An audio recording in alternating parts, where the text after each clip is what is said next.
Hi hello ಎಲ್ಲರಿಗೂ ನಮಸ್ಕಾರ. Welcome to AV vlogs.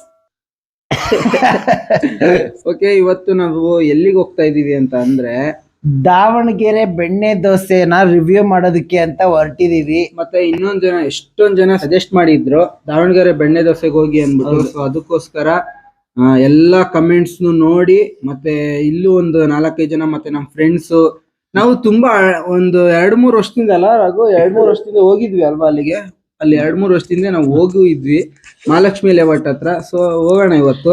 Okay, ಇವತ್ತು ಯಾರ್ಯಾರು ಹೊರಟಿದೀವಿ ಅಂದ್ರೆ ನಾವು 3 ಜನ, ಮತ್ತೆ ನಮ್ಮ ಅಣ್ಣ ಮತ್ತೆ ನಮ್ ಡ್ಯಾಡಿ, ಅನಿ, ಮತ್ತೆ ಸಣ್ಣಗೆ ಕಿರುಬಳ್ಳಂಗೊಬ್ಬ ಇದಾನಲ್ಲ ಅವನು.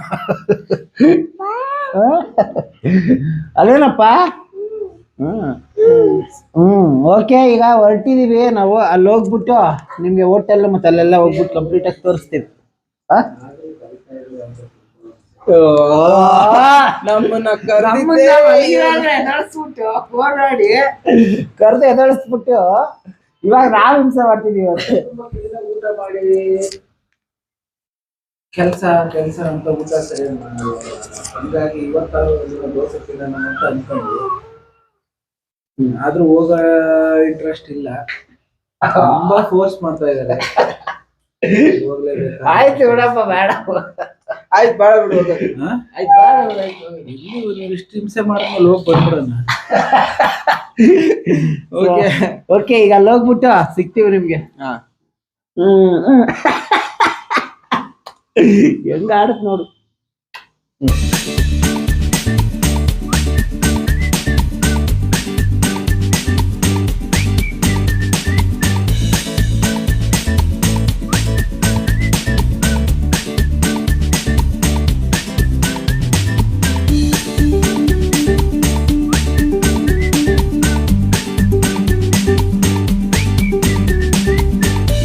ಓಕೆ, ಈಗ ನಾವ್ ಹೇಳ್ದಂಗೆ ದಾವಣಗೆರೆ ಬೆಣ್ಣೆ ದೋಸೆ ಇದೆ. ಇದು ಫೇಮಸ್. ಇದು ಬಂದು ಅಡ್ರೆಸ್ ಎಲ್ಲಿದೆ ಅಂದ್ರೆ ಮಹಾಲಕ್ಷ್ಮಿ ಲೇಔಟ್ ಇಂದ ಇದು ಇದೆಯಲ್ಲ, ಯಾವ್ದು ಮೆಟ್ರೋ ರೈಟ್ ತಗೊಂಡು ಮೆಟ್ರೋ ಸಿಗ್ನಲ್ ರೈಟ್ ತಗೊಂಡು ಸ್ಟ್ರೈಟ್ ಬಂದ್ರೆ, ಸೊ ರೈಟ್ ಸೈಡ್ ಅಲ್ಲಿ ನಿಮ್ಗೆ ಇರುತ್ತೆ ಇದು ದಾವಣಗೆರೆ ಬೆಣ್ಣೆ dosa hotel. So Mahalakshmi layout ಅಂತ ನೀವು ನೋಡ್ಬೋದು, ಇಲ್ಲಿ ಬೋರ್ಡ್ ಮೇಲೆ ಕಾಣಿಸ್ತಿದೆ. ಸೊ ಇದ್ರ ಅಡ್ರೆಸ್ ಬಂದ್ಬಿಟ್ಟು ಡಿಸ್ಕ್ರಿಪ್ಷನ್ ಅಲ್ಲಿ ಲಿಂಕ್ ಕೊಟ್ಟಿರ್ತೀವಿ, ನಾವು ಸಿಕ್ಕಿದ್ರೆ ಇರುತ್ತೆ. ಸೊ ಮೋಸ್ಟ್ಲಿ ನೋಡೋಣ, ಇದ್ರೆ ಕೊಟ್ಟಿರ್ತೀವಿ. ಡೈರೆಕ್ಟ್ ಹೋಗೋಣ, ದೋಸೆ ಮಾಡೋದು ತೋರಿಸ್ತೀವಿ ನಿಮ್ಗೆ. ಬನ್ನಿ.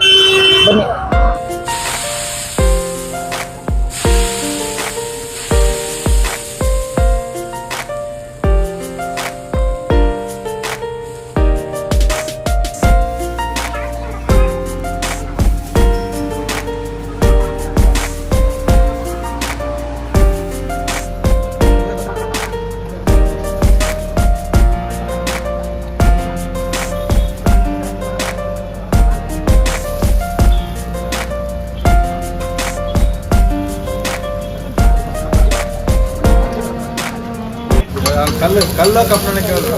ಇದು ಬೇರೆ ತರ ಕಬ್ಬಣ ಅಂದ್ರೆ ಇದು ಬೇರೆ ತರ ಬೋಟ್ಗಳಿಗೆಲ್ಲ ಓಕೆ, ಇದು ಬೋಟ್ಗೆಲ್ಲ ಯೂಸ್ ಮಾಡ್ತಾರಲ್ಲ ಆ ಕಲ್ಲಂತ.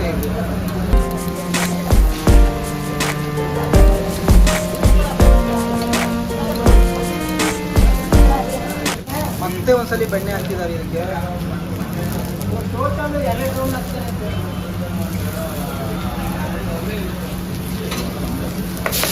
ಇದು ಓಪನ್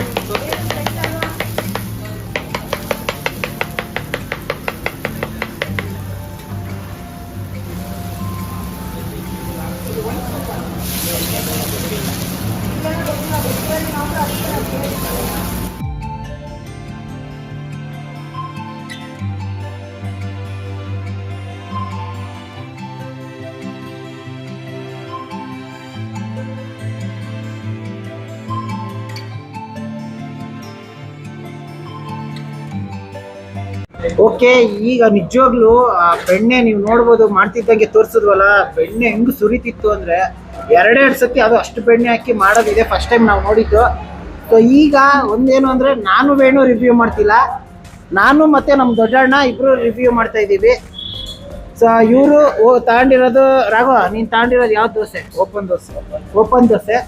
ಸೊ ನಾನು ಬಂದ್ಬಿಟ್ಟು ಬೆಣ್ಣೆ ದೋಸೆ ತಗೊಂಡಿರೋದು. ಓಪನ್ ದೋಸೆ ಅಂತ ಅಂದರೆ ಏನಿಲ್ಲ, ದೋಸೆಗೆ ಮೇಲೇ ಪೌಡ್ರ್ ಬರುತ್ತೆ ಇವ್ರದ್ದೇ ಅದು ಓನ್ ಪ್ರಾಡಕ್ಟ್ ಅದು. ಸೊ ಅದನ್ನು ಮಸಾಲೆ ಥರ ಮೇಲೆಲ್ಲ ಉದುರಿಸ್ಬಿಟ್ಟು ನಿಮಗೆ ಕೊಡ್ತಾರೆ. ಮತ್ತು ಎಕ್ಸ್ಟ್ರಾ ಇಲ್ಲಿ ನೋಡಿ ಪಲ್ಯ ಜೊತೆ ಮತ್ತು ಈ ಬೆಣ್ಣೆ ಕೊಡ್ತಾರೆ. ಇದು ಓಪನ್ ದೋಸೆ.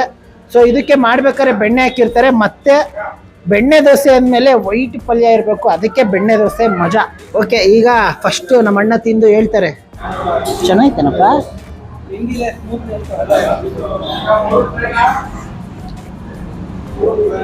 ತುಂಬ ಚೆನ್ನಾಗಿರುತ್ತೆ. ನಾನು ಬರ್ತಾನೆ ಇರ್ತೀನಿ, ನಾನು ಇಲ್ಲಿಗೆ ಯಾವಾಗಲೂ ಬರ್ತಾ ಇರ್ತೀನಿ. ಫ್ರೀ ಇದ್ದಾಗ ಬರ್ತೀನಿ ಅಷ್ಟೇ. ತುಂಬ ಚೆನ್ನಾಗಿರುತ್ತೆ ಇಲ್ಲಿ ಬೆಣ್ಣೆ. ಅದಲ್ಲದೆ ಇಲ್ಲಿ ನನಗೆ ಓಪನ್ ದೋಸೆ ತುಂಬ ಇಷ್ಟ, ತುಂಬ ಸೂಪರಾಗಿರುತ್ತೆ ಇಲ್ಲಿ.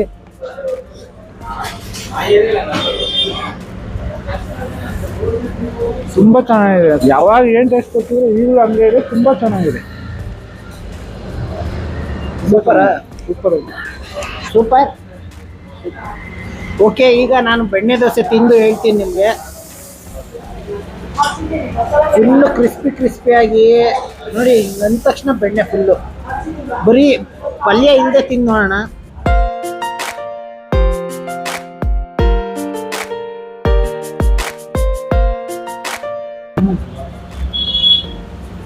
ಚಟ್ನಿ ತುಂಬ ಚೆನ್ನಾಗಿದೆ. ಸೊ ಇದು ನಮ್ಮ ಪಾಪುಗೆ ಅಂತ ಪಾಪ ಸಪ್ರೇಟಾಗಿ ಮಾಡಿ ಕೊಟ್ಟರು ಅವರು. Thank you. ಈಗ ವೈಟ್ ಪಲ್ಯ ತುಂಬ ಜನಕ್ಕೆ ಗೊತ್ತಿಲ್ಲ. ವೈಟ್ ಪಲ್ಯ ಬೆಣ್ಣೆ ದೋಸೆ ಅಂದರೆ, ಸೊ ವೈಟ್ ಪಲ್ಯ ಜೊತೆ ತಿಂದ್ರೇ ಅದು ಮಜಾ. ಈ ವೈಟ್ ಪಲ್ಯ ಮತ್ತು ಬೆಣ್ಣೆ ದೋಸೆ ಬಂದ್ಬಿಟ್ಟು ಜಾಸ್ತಿ ನಾನು ತಿಂದಿರೋದು ನಮ್ಮ ಮೈಸೂರು ಕಡೆ ಮೈಲಾರಿ ಹೋಟ್ಲು ಅಲ್ವಾ ಹೇಳಿ, ಮೈಲಾರಿ ಹೋಟೆಲ್ ಅಂತ ಬರುತ್ತೆ, ಅಲ್ಲೇ ತಿಂದಿರೋದು. ಅದು ಬಿಟ್ಟರೆ ಇಲ್ಲೇ ನಾನು ನೋಡ್ತಾ ಇರೋದು.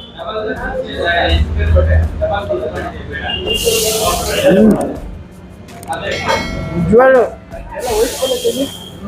ವೈಟ್ ಪಲ್ಯ ಇರುತ್ತೆ ಜೊತೆ ಸೂಪರ್ ಕಾಂಬಿನೇಷನ್.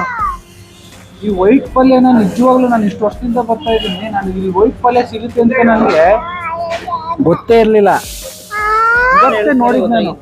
ನೋಡೋಣ ಇವತ್ತು ವೈಟ್ ಪಲ್ಯ ಜೊತೆ ಒಂದ್ಸರಿ ಟೇಸ್ಟ್ ನೋಡ್ತೀನಿ ಹೆಂಗಿದೆ ಅಂತ. ತುಂಬ ಚೆನ್ನಾಗಿತ್ತು, ತುಂಬ ಚೆನ್ನಾಗಿತ್ತು.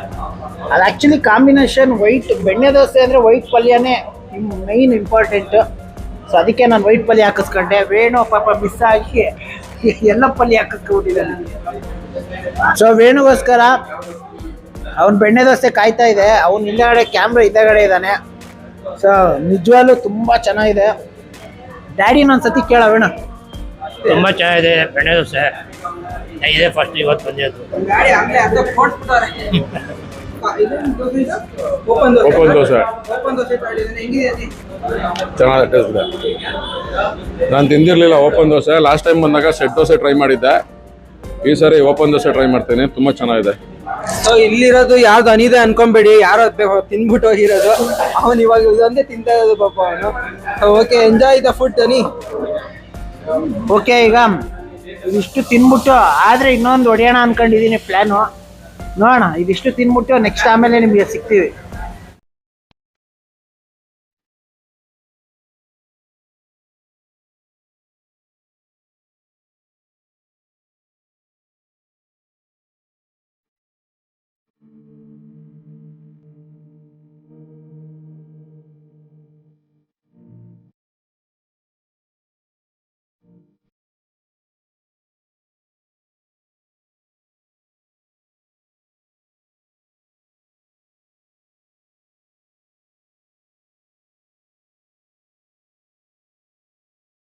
ಓಕೆ, ಈಗ ಓನರ್ ಬಂದಿದ್ದಾರೆ, ಅವ್ರ ಹತ್ರ ಮಾತಾಡೋಣ. ಸರ್ ನಮಸ್ತೆ. ನಮಸ್ತೆ ಸರ್, ಇದು ನಿಮ್ಗೆ ಹೆಂಗೆ ಪ್ಲಾನ್ ಬಂತು ದಾವಣಗೆರೆ ಬೆಣ್ಣೆ ದೋಸೆನ ಬೆಂಗಳೂರಿಗೆ ತಗೊಂಡ್ಬಂದು ಇಲ್ಲಿ ಎಲ್ಲಾರ್ಗು ಟೇಸ್ಟ್ ಹತ್ತಿರೋದು ನೀವು? ಸೊ ಆ ಪ್ಲಾನ್ ಹೆಂಗ್ ಬಂತು ನಿಮ್ಗೆ? ನಾನಲ್ಲ, ನಮ್ಮಪ್ಪ. ಹೌದಾ? ನಮ್ಮಪ್ಪ 7 ವರ್ಷ ಆಯ್ತು ಇವಾಗ. 7 ವರ್ಷದ ಮುಂಚೆ ಅವ್ರು ಈಗ 10-11 ವರ್ಷ ಆಯ್ತು ಅವ್ರು ಅಲ್ಲಿ ರಾಜನಗರಲ್ಲಿ ಫಸ್ಟ್ ಹೋಟ್ಲು ಮಾಡಿದ್ದು. ಅದಾದ್ಮೇಲೆ ಇಲ್ಲಿ ಜಾಗ ಸಿಕ್ತು. ಈಗ 7 ವರ್ಷ ಆದ್ಮೇಲೆ ಇಲ್ಲಿ ಮಾಡಿದ್ದು. ಅವ್ರಿಗೆ ಪ್ಲಾನ್ ಅಂತಲ್ಲ, ಈಗ ಅಲ್ಲಿ ನಮಗೆ ಕೈ ಹಿಡಿಲಿಲ್ಲ ವ್ಯಾಪಾರ, ಅಲ್ಲಿ ದುಡಿಮೆ ಇರ್ಲಿಲ್ಲ, ಸ್ವಲ್ಪ ನಮಗೆ ಕಡಿಮೆ ಇತ್ತು. ಅಪ್ಪ ಇಲ್ಲಿ ಮತ್ತೆಲ್ಲರೂ ಜೀವನ ಮಾಡ್ಬೇಕಲ್ಲ ಅಂತ ಇಲ್ಲಿಗೆ ಬಂದ್ರು. ಹಂಗಾಗಿ ಇಲ್ಲಿ ಒಂದು ಸ್ವಲ್ಪ ಚೆನ್ನಾಗಿ ಆಯ್ತು. ಅವ್ರು ಕಷ್ಟಪಟ್ಟಿದ್ದು ಸ್ವಲ್ಪ ಸಾರ್ಥ ಆಯ್ತು. ನಿಮ್ದು ಬೇಸಿಕಲಿ ದಾವಣಗೆರೆನಾ ಅಥವಾ ಬೆಳೆದಿದ್ದೆಲ್ಲ ನಾವು ದಾವಣಗೆರೆನೇ. ನಿಮ್ಮ ತಂದೆಯವರೆಲ್ಲ ತಂದೆ ಬೆಳೆದಿದ್ದು ಹುಟ್ಟು ಬೆಳೆದಿದ್ದು ದಾವಣಗೆರೆನೇ, ನಾವು ಹುಟ್ಟು ಬೆಳೆದಿದ್ದು ದಾವಣಗೆರೆ. ಅದಕ್ಕೆ ಆ ಒಂದು ಪರ್ಫೆಕ್ಟ್ ಫ್ಲೇವರ್ನ ಕೊಡ್ತಾ ಇದ್ದೀವಿ. ಹೌದು, ಯಾಕಂದ್ರೆ ಹುಟ್ಟಿದ ತಿಂದು ಬೆಳೆದಿರೋದಲ್ಲ, ಚಿಕ್ಕಂದಿನಿಂದ ನೋಡಿರೋದು, ಹಂಗಾಗಿ. ಓಕೆ ಸರ್, ಇಲ್ಲಿ ದಿನಕ್ಕೆ ನೀವು ಎಷ್ಟು ಕೆಜಿ ಬೆಣ್ಣೆ ತಂದು ಎಷ್ಟು ಕೆಜಿ ಬೆಣ್ಣೆ ಅಂದ್ರೆ ದೋಸೆಗೆ ಹಾಕಿ ಸೇಲ್ ತರ್ತೀರಾ ನೀವು? ಈಗ ನಾವು ಅಕ್ಕಿ ಲೆಕ್ಕ ಹಿಡ್ಕೊಂತೀವಿ ಯಾವಾಗ್ಲೂ. ಬೆಣ್ಣೆ ದೋಸೆ ಹೋಟ್ಲಲ್ಲಿ ಒಂದು 60 ಕೆಜಿ ಅಕ್ಕಿ ಖಾಲಿ ಆಗುತ್ತೆ ವಾರದ ದಿನ. 60 ಕೆಜಿಗೆ ಕನಿಷ್ಠ ಈಗ ಒಂದು 20 ರಿಂದ 25 ಕೆಜಿ ಬೆಣ್ಣೆ ಬೇಕು. ಶನಿವಾರ ಭಾನುವಾರ ನನಗೆ ಒಂದು 40 ಕೆಜಿ ಬೆಣ್ಣೆ ಬೇಕು. ಅದು 90-95 ಕೆಜಿ ಅಕ್ಕಿ ಖಾಲಿ ಆಗುತ್ತೆ. ಒಂದು 40 ರಿಂದ 45 ಕೆಜಿ ಬೆಣ್ಣೆ ಬೇಕು. ಫ್ರೀನೇ ಇರಲ್ಲ? ಸ್ಯಾಟರ್ಡೆ ಸಂಡೇ ಬಂದ್ರೆ ಫ್ರೀನೇ ಇರಲ್ಲ? ಇಲ್ಲ, ಸ್ಯಾಟರ್ಡೆ ಸಂಡೇ ಫ್ರೀ ಇರಲ್ಲ. ಸ್ಯಾಟರ್ಡೆ ಸಂಡೇ 2 ದಿನ ಸ್ವಲ್ಪ ಬಿಸಿ ಇರುತ್ತೆ. ಬೇರೆ ದಿನಾನೂ ಇರುತ್ತೆ, ಅಂದ್ರೆ ಸ್ವಲ್ಪ ಕಂಪ್ಯಾರಿಟಿವ್ಲಿ ಕಡಿಮೆ ಇರುತ್ತೆ. ಓಕೆ, ಇಲ್ಲಿ ನಿಜವಾಗ್ಲೂ ತುಂಬಾ ಚೆನ್ನಾಗಿತ್ತು. ಆ ಒಂದು ದಾವಣಗೆರೆ ಬೆಣ್ಣೆ ದೋಸೆ ಒಂದು ಫ್ಲೇವರ್ನ ನೀವು ಫೀಲ್ ಮಾಡ್ಬೋದು. ಸೊ ಬನ್ನಿ, ಎಲ್ಲ ಯಾರ್ಯಾರು ಇಲ್ಲಿ ಇನ್ನೂ ಬಂದಿಲ್ಲ, ಸೊ ಇಲ್ಲಿ ಬಂದು ಒಂದ್ಸತಿ ಟ್ರೈ ಮಾಡಿ. ನಿಜವಾಗ್ಲೂ ತುಂಬಾ ಚೆನ್ನಾಗಿದೆ. ಸೊ ಥ್ಯಾಂಕ್ಸ್ ಸರ್, ತುಂಬಾ ಚೆನ್ನಾಗಿ ಕೊಡ್ತಿದ್ದೀರಾ. ಹಿಂಗೆ ಸರ್ವ್ ಮಾಡ್ತಾ ಹೋಗಿ. ಥ್ಯಾಂಕ್ ಯು ಶೋರ್. Thank you. ಸೊ ಓಕೆ, ಇವಾಗ ಇಲ್ಲಿ ಪ್ರತಿದಿನ ಬಂದು ಟ್ರೈ ಮಾಡ್ತಾರಂತೆ. ಸೊ ಅವ್ರನ್ನ ಕಸ್ಟಮರ್ ರಿವ್ಯೂ ಅಂತ ನಾವು ಕರಿತೀವಿ. ಸೊ ಅವ್ರಿಗೋಗಿ ಕೇಳೋಣ. ನಮಸ್ತೆ ಮೇಡಮ್. ನಮಸ್ತೆ. ಇಲ್ಲಿ ನೀವು ಎಷ್ಟು ವರ್ಷದಿಂದ ಬರ್ತಿದ್ದೀರಾ, ಮತ್ತೆ ನಿಮ್ಗೆ ಇಲ್ಲಿ ಏನು ಫೇವ್ರೇಟ್? ಇಲ್ಲಿ ನಾವು ಒಂದು 5 years ಇಂದ ಬರ್ತಿದ್ದೀವಿ. ಬೆಣ್ಣೆ ದೋಸೆನೆ ತುಂಬಾ ಚೆನ್ನಾಗಿರುತ್ತೆ. ಎಲ್ಲಾ ತರ ವೆರೈಟಿನೂ ಚೆನ್ನಾಗಿದೆ. ತುಂಬಾ ಬೆಣ್ಣೆ ದೋಸೆ, ಬೆಣ್ಣೆ ಮಸಾಲೆ ದೋಸೆ ಅಂತಾನು ಸಿಗುತ್ತೆ, ಟ್ರೈ ಮಾಡಿದ್ದೀರಾ? ಸೊ ನಿಮ್ಗೆ ಎರಡು ಕಂಪೇರ್ ಮಾಡಿದ್ರೆ ಯಾವ್ದು ಇಷ್ಟ ಆಗುತ್ತೆ? ಬೆಣ್ಣೆ ಮಸಾಲೆ ದೋಸೆ. ಬೆಣ್ಣೆ ಮಸಾಲೆ ದೋಸೆ. ಓಕೆ, ನಿಜವಾಗ್ಲೂ ಬೆಣ್ಣೆ ಮಸಾಲೆ ದೋಸೆ ತುಂಬಾ ಚೆನ್ನಾಗಿರುತ್ತೆ ಇಲ್ಲಿ. It's been 1 year Mahalakshmi layout ನಾವು ಶಿಫ್ಟ್ ಆಗಿ ಅಲ್ಲಿ ಬಂದಾಗ್ಲಿಂದ ಇಲ್ಲಿಗೆ ಬರ್ತಾನೆ ಇದೀವಿ. Regularly at least in week 3 days, weekly 3 days ಬಂದೇ ಬರ್ತೀವಿ. ಇಲ್ಲಿ ನಿಮಗೆ ಫೇವ್ರೇಟ್ ಆದಂತ ಒಂದು ಓಪನ್ ಬೆಣ್ಣೆ ಮಸಾಲ ಓಪನ್ ಎಲ್ಲಾನು ಚೆನ್ನಾಗಿರುತ್ತೆ. ಪಡ್ಡುನು ತುಂಬಾ ಚೆನ್ನಾಗಿದೆ, ಕ್ಲೋಸ್ಡು ಚೆನ್ನಾಗಿದೆ. ಓಪನ್ ಬೆಣ್ಣೆ ಮಸಾಲ ಪುಡಿ ಎಲ್ಲ ಹಾಕ್ತಾರೆ. So that is more favourite. ಅವಳಿಗಂತೂ ಶಿ ಸ್ಟಾರ್ಟ್ ಕ್ರೈಯಿಂಗ್ ಕೊಡ್ಸ್ಲಿಲ್ಲ ಅಂತ ಹೇಳಿದ್ರೆ. ಈ ರೋಡಲ್ಲಿ ಪಾಸ್ ಆದ್ರೆ ಬೆಣ್ಣೆ ಮಸಾಲ ತಿನ್ನಲೇಬೇಕು. ನಿಮ್ಗೆ ಇಷ್ಟ ಆಯ್ತಾ? ಇಷ್ಟ ಆಯ್ತು. ಯಾವ್ದು ಇಷ್ಟ ಆಯ್ತು? ಇದು ಇಷ್ಟ ಆಯ್ತು ತಿಂತಿರೋದು? ಇಷ್ಟ ಆಯ್ತಾ ಇದು? ಮೈ ಆಲ್ ಟೈಮ್ ಫೇವ್ರೇಟ್ ಬೆಣ್ಣೆ ಮಸಾಲ.